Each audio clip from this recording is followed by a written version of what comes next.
Ibi byatekerejweho mu gihe abanyamwuga bo mu bindi bihugu byo muri uyu muryango wa Afrika y'Uburasirazuba binjiraga mu Rwanda mu buryo bw'akajagari bagakora akazi batoherejwe n'imiryango bahuriyemo iwabo, bakitwaza gusa ko ibihugu byose byahurijwe mu muryango wa Afrika y'Uburasirazuba. Aba biganjemo abanyamwuga mu by'ubwubatsi, abicungamutungo, abaganga b'abantu n'abamatungo, abanyamategeko ndetse n'abakora mu ikusanyamisoro. Ku ikubitiro habanje gushingwa amashyirahamwe yabo, abatarayashinga nabo barabisabwa. Burya kugira ngo a profession ibeho hari bisabwa, hariho kwishyira hamwe ibyo bita associations, bagashyiraho amategeko yabo bagenga nk'abo ubwabo. Ibyo nibyo turimo gushyiraho hano rero muri iyi nama. Kirimo no kureba ni zihe association zimaze kugira ubuzima gatozi, zifite amategeko ndetse zimaze no gusinya amasezerano n'abiriya bihugu bindi ku buryo biborohera gukora.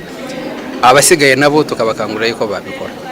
Akajagari kemezwa n'abakabayemo mu bakoreye imyuga ubusanzwe yigwa mu mashuri ngo kaje nyuma yuko u Rwanda rwinjiye mu muryango wa Afrika y'Uburasirazuba. Engineer Fred Rwihundu uhamya ibi yahoze akuriye urugaga rw'abubatsi mu muryango wa Afrika y'Uburasirazuba. Mbere umuntu yananirwa gukora iwabo kubera ko arimo gukora nabi, kubera yuko wenda banamwirukanye, kuko buri hari imyuga ijyana n'ubuzima bw'abantu mu buryo iyo ukoze amakosa bijyana n'ubuzima bw'abantu benshi. Tuvuge niba ukoze ikiraro kigasenyuka, imodoka inyuraho ikoreye abantu irimo abantu 100, abantu ubuzima bwabo buragenda. Umwuga uteganya yuko iyo utubahirije amabwiriza ajyana n'uwo mwuga uvanwa ku rutonde, kubera ko nta mategeko ariho. Umuntu atanazi n'ibyo bihugu abantu bavanye ku rutonde byagendaga bityo akambuka, akaza agatangira amakosa yakoraga hakurya agatangira gukorera mu kindi gihugu. Ariko ubu ngubu kugira ngo umwinjiniya yambuke ave muri Kenya aze mu Rwanda, agomba kuba agaragaza yuko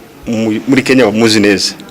Iyo uvuye mu Rwanda ugiye muri Kenya bagomba kumenya yuko bakuzi neza, ugomba kuba ufite igipapuro kigaragaza yuko bakuzi kandi bakuzi neza. Ibyo ukora ubikora n'ubuhanga n'ubushake kugira ngo uteze imbere umwuga.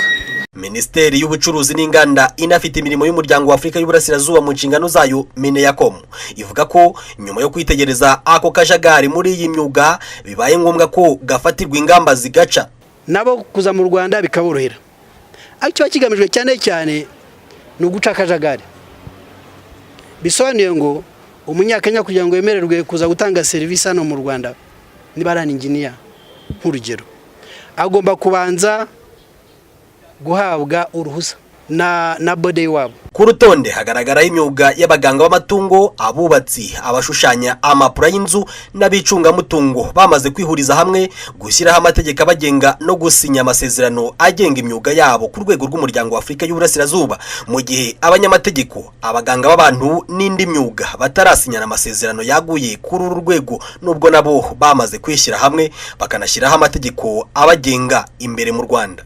Usibye guca akajagari muri iyi myuga, hanagamijwe kuzamura umubare w'abanyarwanda muto ujya gukorera mu bihugu bigize uyu muryango wa Afrika y'Uburasirazuba ugereranyije n'uwo byo byohereza mu Rwanda. Jérôme Munyentwari, Royal TV.